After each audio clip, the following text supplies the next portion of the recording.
Assalamualaikum warahmatullahi wabarakatuh. Alhamdulillahi rabbil alamin. Wassalatu wassalamu ala ashrafil anbiya'i wal mursalin. Wa ala alihi wa sahbihi ajma'in.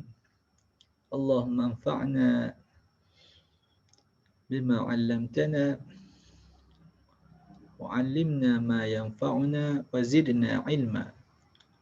Faqala asy-syaikhu asy-syarihu Muhammad Asy-Syirbini Al-Khatib rahimahullahu taala wa nafa'ana bi'ulumihi fid dharain amin. Ya sini. Thumma qadima Baghdad. Thumma qadima Baghdad sanata 95 wa 100. Fa aqama biha sanatayn wajtama'a 'alayhi ulama'uha.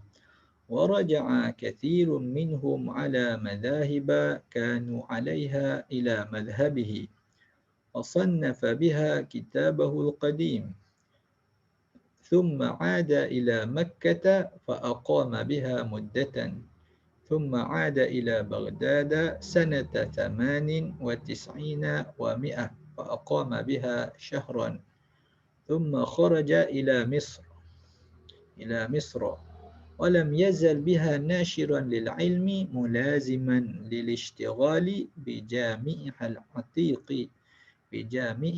العتيق إلى أن أصابته ضربة شديدة فمرض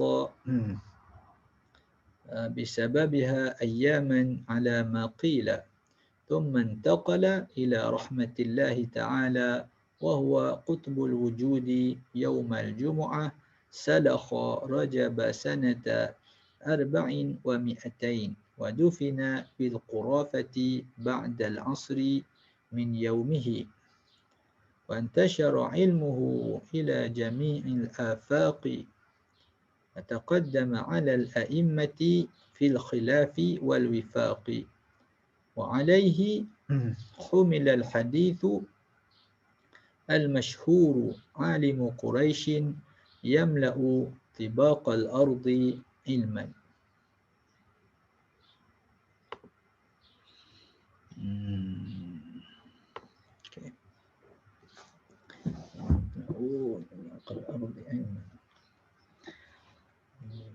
Jadi pada siri yang lepas kita dah baca sikit ni sambung. Jadi dia berjumpa dengan Imam Malik rahimahullahu ta'ala. Belajar dengan Imam Malik. Jadi Imam Malik ni wafatnya tahun 179. Imam Syafi'i lahir tahun 150 tahun. Tahun wafatnya Imam Abu Hanifah. Jadi ada 29 tahun lah umur dia tu, sempat bersama dengan Imam Malik. Tapi dia belajar di Mekah itu 15 tahun. Jadi lama manakah masa dia ambil dengan Imam Malik belajar? Maka belasan tahun. Saya tengok dalam kitab Al-Majmu' kata Al-Imam An-Nawawi dia belajar dengan Imam Malik selama 13 tahun. 13 tahun belajar dengan Imam Malik bin Anas.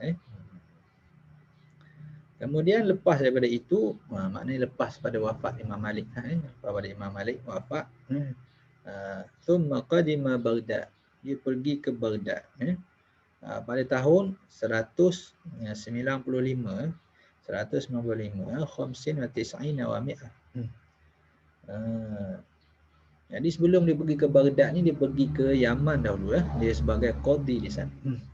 Kemudian pergi ke Yaman, dia menjadi qadi, tetapi oleh kerana dia adalah seorang yang seorang yang adil, menunjukkan adab qadi yang baik. Ada juga musuh-musuh pada orang yang baik ini, ada hasad dengki dan seumpamanya. Akhirnya diadukan Imam Asy-Syafi'i sebagai pemberontak, menentang kerajaan. Kerajaan pada zaman itu kerajaan Bani Abbasiyah di bawah Khalifah Harun Ar-Rasyid rahimahullahu ta'ala. Jadi yang lawan dengan Abbasiyah ni golongan Alawiyin, golongan keturunan Sayyidina Ali, golongan Alawiyin, Bani Abbas bermusuh dengan mereka. Maka oleh kerana orang yang ada kelebihan itu apabila dicap dia dicop dia sebagai orang menentang kerajaan, maka dibawa ke Baghdad. Dibawa ke Baghdad Al-Imam Asy-Syafi'i di atas tuduhan itu. Susahlah itu sejarah itu, begitulah cerita sejarahnya ya. Maka hendak dikenakan hukuman hendak dikenakan hukuman akan Imam Asy-Syafi'i tadi. Maka telah membelanya oleh Syekh Muhammad ibnu Hasan Muhammad ibnu Hasan Asy-Syaibani yang merupakan anak murid utama kepada Imam Abu Hanifah dan merupakan tokoh ulama yang berkhidmat di dalam kerajaan Bani Abbasiyah. Maka dia memuji Imam Asy-Syafi'i dan menyelamatkan Imam Asy-Syafi'i daripada dikenakan hukuman oleh Harun Ar-Rasyid. Maka Harun Ar-Rasyid dia mendengarlah nasihat daripada Muhammad ibnu Al-Hasan. Dia selepas daripada itu Imam Asy-Syafi'i belajar pula fiqh daripada Muhammad ibnu Al-Hasan, Muhammad bin Hasan Asy-Syaibani. Jadi Muhammad bin Hasan Asy-Syaibani dikira sebagai orang yang bertanggungjawab menyebarkan mazhab Hanafi kerana dia yang meriwayatkan buku, dia yang menulis buku berkenaan dengan fiqh Imam Abu Hanifah, Zahirul Riwayat. Jadi fiqh ahli Iraq ini dia kurang hadis susah sikit nak dapat pada zaman dia. Susah tu bukan makna tak ada hadis, tetapi hadis itu banyak bercampur dengan hadis maudhu', bercampur dengan hadis yang lemah dan macam-macam lagi.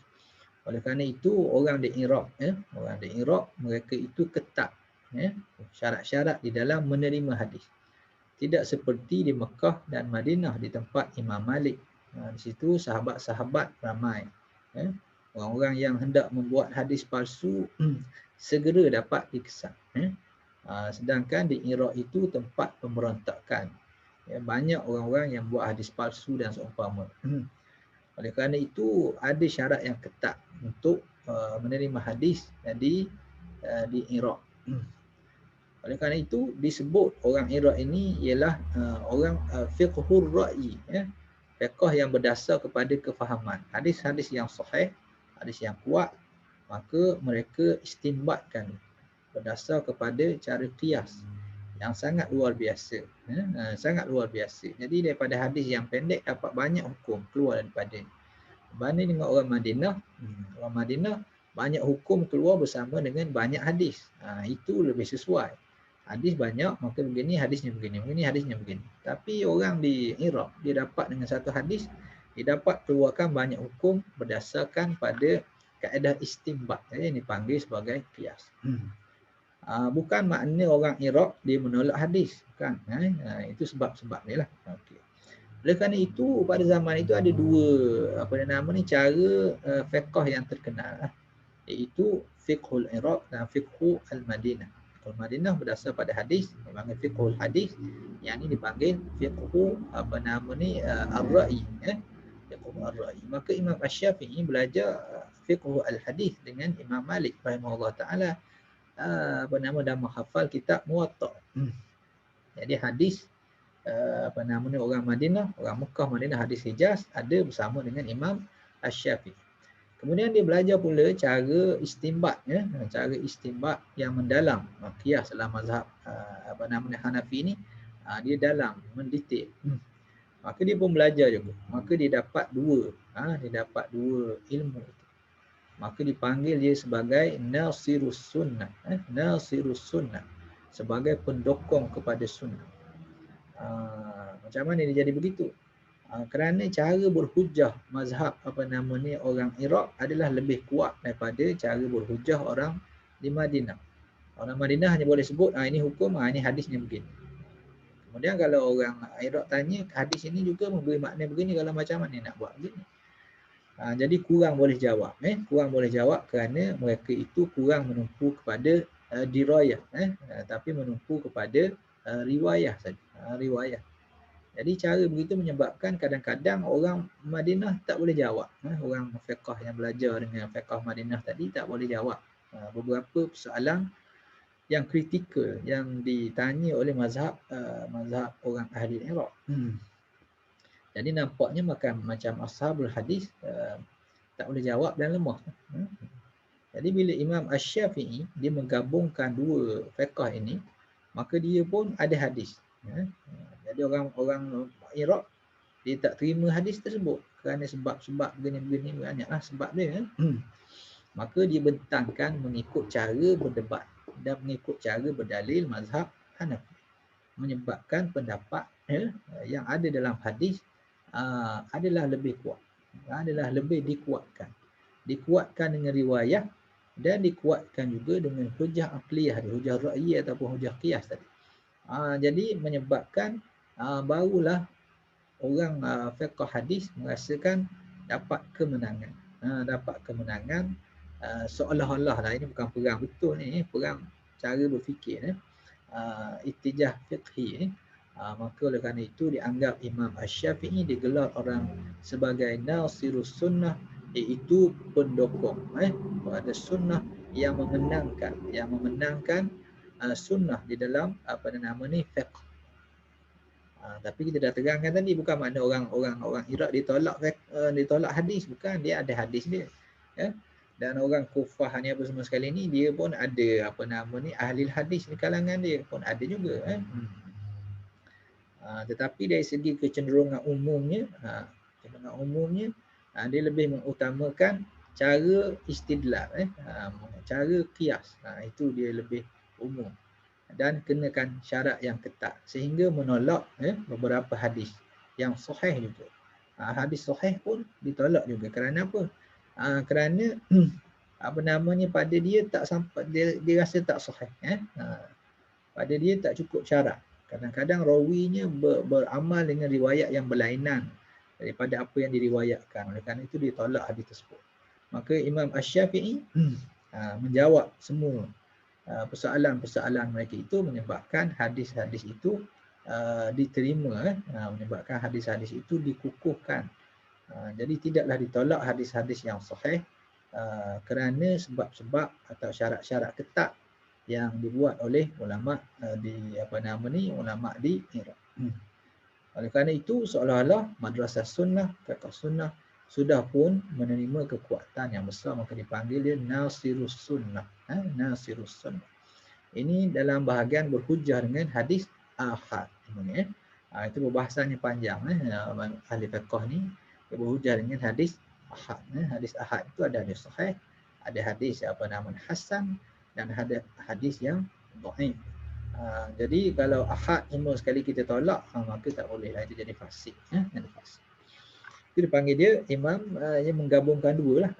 Itu hebatnya Imam Asy-Syafi'i. Kemudian bila dah pergi ke Baghdad itu, dia pun berdebat pula dengan anak-anak murid kepada Muhammad Ibn Hasan Asy-Syaibani. Zaman Abu Hanifah, Imam Abu Hanifah dah tak ada. Imam Abu Hanifah dah wafat pada tahun 150. Maka dia berdebat dengan anak murid ni lah. Dengan Imam Muhammad Ibn Hasan dia tak berdebat. Kerana menghormati. Sampailah satu masa Tok Guru dia nak berdebat juga. Maka berdebatlah Imam Asy-Syafi'i dengan Imam Muhammad. Muhammad. Dan dikatakan bahawa hujah Imam Syafi'i adalah lebih kuat. Jadi begitulah kita di dalam belajar ini menghormati guru. Mesti menghormati guru. Tapi sampai satu ketika kadang-kadang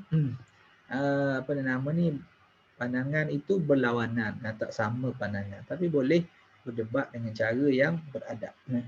Dan itu juga menunjukkan kadang-kadang anak murid tadi Allah Ta'ala beri kelebihan. Kadang-kadang Allah Ta'ala beri kelebihan, kadang-kadang mengatasi guru. Kadang-kadang mengatasi guru. Tapi yang mengatasi guru ni jangan rasa sombong pula. Tujuan nak lawan guru, nak jadi hebat pada tok guru, kemudian nak merendahkan tok guru, maka tak boleh lah. Begitu niat itu dah jadi kerana dunia. Dah jadi kerana dunia. Apa yang berlaku pada Imam Asy-Syafi'i itu kerana ikhlas di dalam mencari hukum lah, mencari hukum.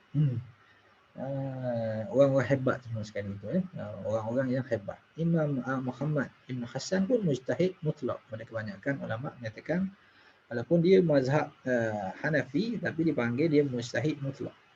Maknanya dia boleh berijtihad sendiri sebenarnya, tetapi dia puas hati dengan jalan Imam Abu Hanifah. Kedua. Jadi sama-sama mujtahid mutlak, sama-sama mujtahid mutlak. Jadi bila dah sama-sama mujtahid itu dia tak bolehlah taklid pada mana-mana orang, tak bolehlah. Jadi bila sampai di Baghdad, falamma qadima Baghdad sanata 95 wa 100. Pada 195 hijrah ini, ba'da fa'aqama biha sanatain, duduk di Baghdad 2 tahun.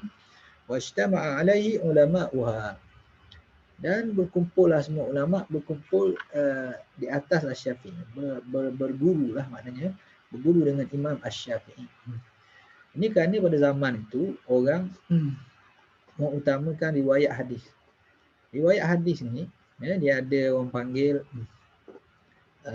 nama ni sanad tahap yang tinggi ya. Tinggi sanad. Sanad orang panggil yang tinggi, sanad ali. Sanad ali ni macam mana? Sanad yang tinggi ni ialah daripada Rasulullah sampai pada rawi tu sikit saja. Dia punya apa? Dia punya rawi. Jadi kalau 3 orang terus pada Nabi. Itu lebih tinggi daripada ada 5 orang baru sampai pada Nabi. Jadi rantaian sanad yang lebih pendek adalah sanad yang lebih tinggi, yang lebih tinggi kedudukan. Maka ramai orang tumpu kepada nak dapat ketinggian sanad. Kemudian bila hadis itu pula, kadang-kadang hadis itu daripada riwayat orang ni kadang-kadang nampak berlawanan. Macam mana nak selesai masalah berlawanan ini? Maka Imam Asy-Syafi'i menyelesaikan masalah itu dengan kaedah usul fiqh yang belum pernah didengar oleh orang pada zaman itu. Itulah kehebatan dia. Maka dia pun beritahu ini ada nasikh, ini ada mansukh. Hadis ini sudah dinasahkan. Hadis ini am. Hadis ini muqayyad, ini am, ini mutlak, dan semua itu Imam Asy-Syafi'i menulis kitabnya, iaitu kitab Ar-Risalah, merupakan kitab usul fiqh yang pertama sekali, kitab fiqh usul fiqh yang pertama sekali. Ajaib lah Imam Asy-Syafi'i ini, genius yang sangat luar biasa. Menyebabkan ramai di kalangan ahli hadis apabila ditanya satu masalah, dia tidak dapat menghuraikan dengan cara yang memuaskan. Tapi bila mengikut kaedah Imam Asy-Syafi'i tadi, maka masalah itu menjadi terang dan jelas. Dengan berdasarkan ini am, sebab itu dia nampak begini. Yang khasnya begini, yang ni memanglah begini, tapi suasananya sini perkataannya khas. Ini ada orang panggil muqayyad, digunakan dalam keadaan begini. Kalau mutlak, ini mutlak dan seumpamanya. Kemudian nasakh mansukh, itu dibentang oleh Imam Asy-Syafi'i dengan cara yang luar biasa, sehingga kata para ulama ahli hadis pada zaman itu tidur mereka itu, sehinggalah mereka dikejutkan oleh Imam Asy-Syafi'i. Iaitu macam mana hadis yang banyak yang mereka ada itu, riwayat yang mereka riwayatkan itu, macam mana nak faham. Maka kefahaman yang tepat dapat dengan jalan belajar dengan Imam Asy-Syafi'i. Kerana itulah Imam Ahmad bin Hanbal sangat mengasihi Imam Asy-Syafi'i. Dia sehingga meninggalkan Sufyan bin Uyainah. Sufyan bin Uyainah merupakan guru pada Imam Syafi'i juga. Guru pada Imam Syafi'i, dia sanad dia dapat daripada Sufyan ibn Uyainah. Tapi Imam Ahmad bin Hanbal ada ketika dia tinggal Sufyan bin Uyainah nak pergi dengan Imam Asy-Syafi'i. Dia kata yang sanad tinggi, sanad rendah ni tak apa, tapi yang penting kita sampai jumpa hadis Nabi. Tapi nak faham ni, kau kena pergi jumpa dia. Jumpa dengan Imam Asy-Syafi'i. Kerana itu Imam Ahmad bin Hanbal berdoa di dalam doanya dengan menyebut nama Imam Asy-Syafi'i. Dia adalah murid pada Imam Asy-Syafi'i ketika di Baghdad. Akhirnya anak murid dan guru ni kedua-duanya menjadi mujtahid mutlak. Mujtahid mutlak. Dari segi hadisnya, maknanya Imam Ahmad adalah lebih terkehadapan daripada Imam Asy-Syafi'i dari segi hadis. Tapi dari segi kefahaman hadis, maka Imam Asy-Syafi'i mengatasi. Imam Syafi'i pun ada juga kitab hadis ya, kitab Musnad Asy-Syafi'i. Tapi banding dengan Musnad Ahmad lagilah luas. Musnad Ahmad bin Hanbal rahimahullahu taala. Kemudian waraja'a katsirun minhum an madhahiba kanu 'alaiha ila madhhabihi. Jadi ramailah di kalangan mereka raja'a. Raja'a itu balik, maknanya balik ni kita kata raja'a katsirun minhum an. Raja'an ni maknanya berhentilah maknanya raja'an maknanya kita kata dah berhenti daripada mazhab ni. Berhenti daripada mazhab dia, ikut pada mazhab Asy-Syafi'i. Jadi bila dia tengok begini orang ni jalan ni jelas sekali, nampak terang sekali, maka dia pun ikut mazhab Asy-Syafi'i. Setengahnya katanya ialah Abu Thawr. Dia seorang ulama yang besar. Tapi dia berpuas hati dengan mazhab Imam Asy-Syafi'i rahimahullah ta'ala setelah menemuinya dan telah belajar daripada ini. Jadi ramailah yang tukar mazhab. Ramai tukar mazhab. Mazhab masa itu, mazhab Malik pun banyak di Mesir. Mazhab Malik pun banyak. Hebatlah ni orang yang luar biasa. Orang-orang alim semua pun sampai ikut pandangan dia akhirnya. Tukar pandangan. Wasannafa biha kitabahu al-qadima. Dan mengarang olehnya, yakni Imam Asy-Syafi'i biha di Baghdad itu akan kitabnya Al-Qadim, kitabnya yang lama. Kitab lama, kitab Qadim. Panggil kitab Al-Hujjah. Kitab Al-Hujjah. Itu diriwayatkan oleh Imam Ahmad bin Hanbal dan juga oleh Al-Karabisi. Az-Za'farani. Masyhurnya ialah Az-Za'farani. Az-Za'farani. Itu mazhab Qadim. Itu mazhab Qadim, nama kitab dia Hujjah. Ditulis di Baghdad. Thumma ada ila Makkah fa aqama biha muddah. Yang dia pergi ke Mekah itu adalah kisah perjalanan ya. Thumma ada ila Baghdad. Dia pergi balik ke Baghdad sanata 98 wa 100 tahun 198. Tadi 195 ni 198. Fa aqama biha syahran. Dia duduk di sana selama sebulan. Thumma kharaja ila Misra. Dia pergi ke Mesir. Jadi ada riwayat yang kata dia pergi ke Mesir pada tahun 199 Hijrah. Kata Ar-Rabi' Ibn Sulaiman Al-Muradi kata dia tahun 200. Jadi mungkinlah sebagian ulama menyatakan mungkinlah maknanya dia pergi itu pada hujung tahun 199 maknanya sampai itu tahun 200 jadi dah dekat dengan tahun 200 Hijrah dia pergi ke Mesir. Walam yazal biha nashiran lil ilmi. Dan la yazalu ni ma zalani lam yazal lam yazal. Jadi dia akhawatukan ni. Jadi ma zala, tapi bila dah jadi mudhari' ni dia pakai tak pakai la lah. Dia pakai la yazalu boleh tapi pakai lam. Ini pakai lam. Bila lam hilang alif tu. Lam yazal biha nashiran. Lam yazal yani Asy-Syafi'i bi Misra nashiran lil ilmi. Nashiran tu jadi khabar pada lam yazal. Lam yazal. Khabar pada lam yazal. Khabar lam yazal. Maka berterusan oleh Imam Asy-Syafi'i di Mesir itu nashiran lil ilmi, menyebarkan ilmu, mulaziman lil ishtighali bi jami'ihi al-atiqi, dengan melazimkan bekerja lah. Maknanya melazimkan mengajar tadi, urusan kerja buat tadi, bijami'iha al-atiq, di masjidnya. Di masjid. Jami' ni kita kata masjid lah sini, bukan universiti tapi zaman dahulu maknanya masjid-masjid jadi pusat ilmu. Di Mesir. Ila an asabathu darbatun syadidatun, sehinggalah dia mengenainya satu pukulan yang sangat kuat.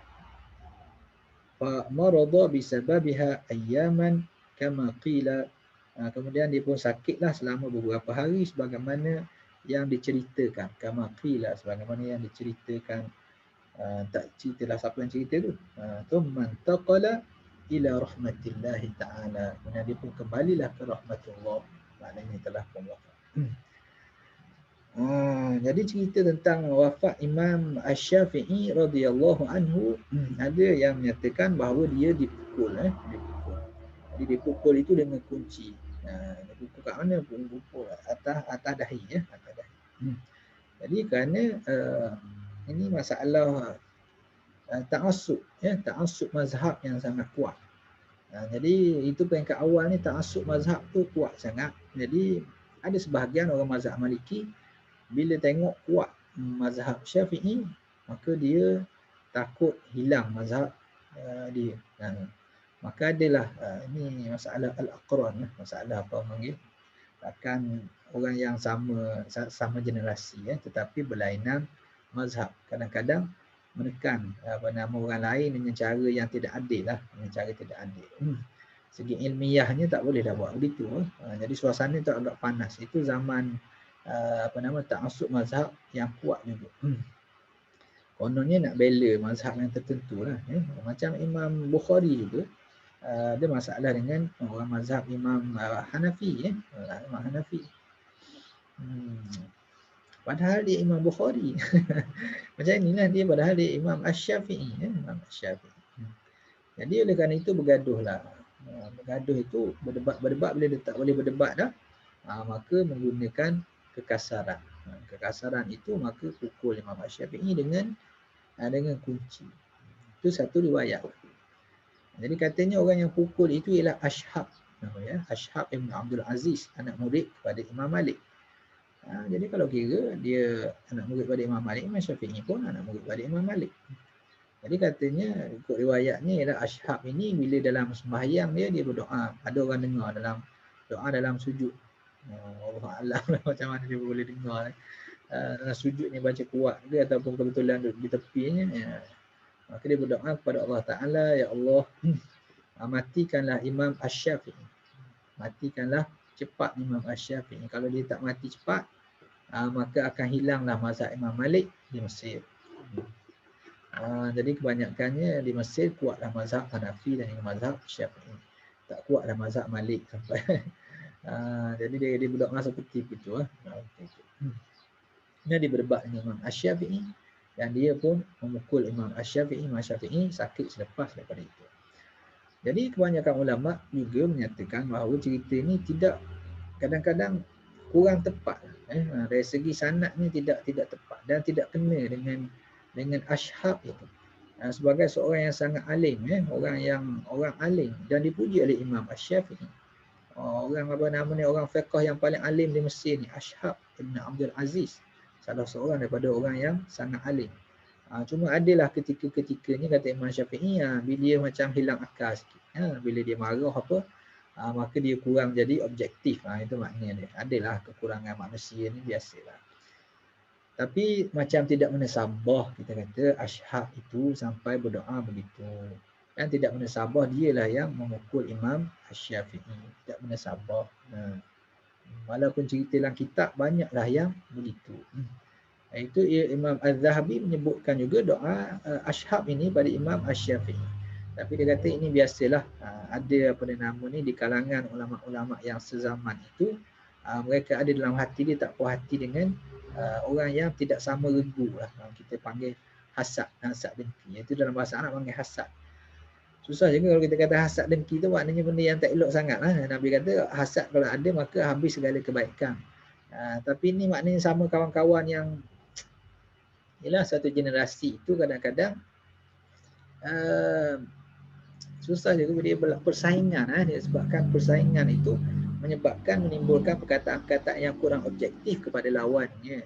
Begitu keadaannya. Timbul keadaan zaman kita pun sama lah. Zaman kita pun ada lah orang yang begitu. Dia ketahui orang ni alim, orang ni pun alim. Tapi berlawan kadang-kadang mereka ni kata yang kurang baik pada orang ni, kata orang ni kurang baik pada orang ni. Walaupun begitu tidak mengurangkan darjah mereka. Tidak mengurangkan darjah mereka. Demikian tak, cuma maknanya komen yang tak baik itu kita tak pakai lah.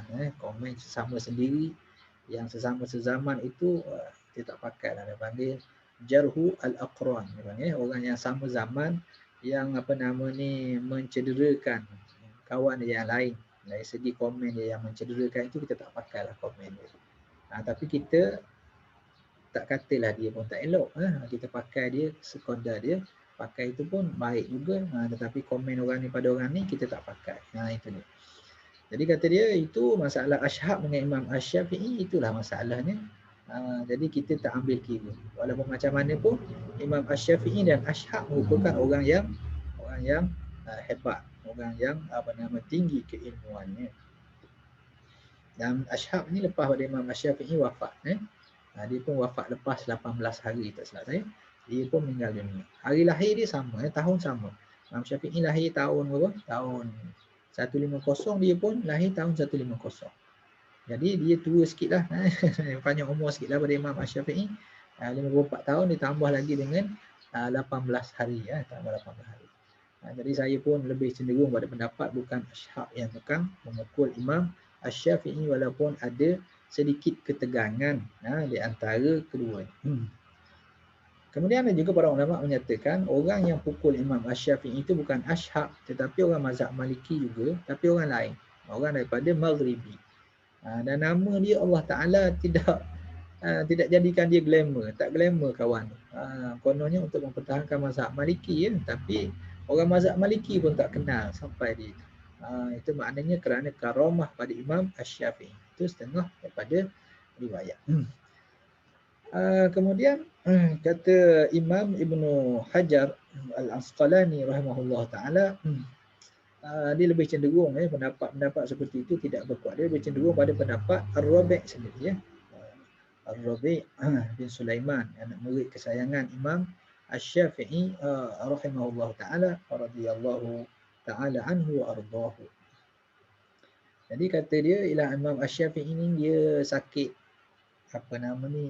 buasir. Dia di Mesir itu dalam keadaan sakit. Jadi kadang-kadang darah dia itu mengalir sampai ke dalam khufnya. Maknanya sakit sangatlah. Jadi dia pun bila begitu pucat, orangnya pun orang sakit. Tapi dalam keadaan sakit itu dia menamatkan kitab dia di Mesir, itulah kitab dalam masa 4 tahun. Dalam masa 4 tahun dia mengarang kitab itulah mazhab yang al-jadid, mazhab al-jadid. Jadi mazhab jadid dengan mazhab qadim, qaul jadid dengan qaul qadim. Maka mazhab Syafi'i, jadi mazhab Syafi'i ialah qaul jadid. Itu mazhab Syafi'i. Kecuali dalam beberapa masalah, maka mazhab qadim dikira sebagai mazhab Asy-Syafi'i. Setengah ulama menyatakan 17 masalah. Dalam kitab Al-Bujairimi dia bilang 23 masalah dalam qadim adalah merupakan mazhab Asy-Syafi'i. Kerana kedudukan hadis ni adalah lebih kuat. Itu adalah nanti kita akan jumpalah masa belajar nanti, baca nanti kita akan jumpalah masalah-masalah seperti waktu sembahyang maghrib dan seumpama. Okay. Allahu Akbar. Itu maknanya dia sakit itu sakit apa? Sakit buasir. Sakit buasir. Bukan sakit, bukan mati itu kerana dipukul. Bukan kerana dipukul oleh orang yang ta'assub mazhab itu. Jadi cerita itu lebih selamat. Saya tengok dalam kitab Al-Majmu' Imam An-Nawawi rahimahullah ta'ala tidak menyebutkan cerita tentang kewafatan Imam Asy-Syafi'i. Jadi dia ahli hadis. Kemudian Ashab pun orang yang hebat juga. Jadi daripada kita kata dia tak elok begitu dengan riwayat yang tidak kuat, baik kita diam saja. Baik kita diam adalah lebih utama. Dan pendapat pada cerita pada anak murid dia tentang sakit Imam Asy-Syafi'i, itu sebenarnya lebih jelas. Itu lebih jelas. Kita pakai Imam Asy-Syafi'i dia sakit di hujung umurnya. Hujung umur. Seperti Imam Malik juga, dia pun sakit juga di hujung umurnya. Dia tak jadi imam pada hujung umurnya. Suruh orang lain jadi imam. Itu kerana dia dah datang penyakit salas al-baul. Dia pun datang penyakit tak tahan kencing.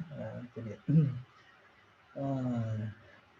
Maka Allah Ta'ala nak bagi mereka itu bila meninggal, wafat, seolah-olah tidak ada dosa pada mereka itu. Rahimahumullahu ta'ala wa radiyallahu ta'ala anhum ulama'una jami'an. Jadi dipukul ini kata Syekh Asy-Syibini. Ini Ibnu Asakir cerita ni. Tapi Imam Asy-Syarbini pun dia tak sebut siapa ni. Tak sebut Ashab, nama dia pun tak sebut. Susah juga. Masalah ni susah juga. Jadi ulama-ulama kita kerana cerita itu ada dan cerita itu masyhur, nak orang panggil tolak begitu pun susah juga. Maka dia berhati-hati dengan cara cerita umum sajalah, tak sebut nama pun di sini. ثم انتقل إلى رحمة الله تعالى وهو قطب الوجود. Dia adalah merupakan kutub wujud. Kutub dalam tasawuf ada makna dia lah. Kita ambil makna umum lah. Kutubul wujud maknanya pusat cerita lah. Kita panggil pusat. Maknanya kitaran, semua orang bincang masalah ilmu fiqh semua balik pada dia. Imam Syafi'i seolah-olah dia lah pusat tumpuan. Kutubul wujud, tumpuan kepada kehidupan. Seolah-olah bila dah hilang maknanya, bila wafat maka terkejut semua orang. Bila? Iaitu Yaumal Jumu'ah, pada hari Jumaat. Salakha Rajab, iaitu pada yang orang panggil pada di hujung Rajab, sanata arba'in wa mi'atain, pada tahun 204.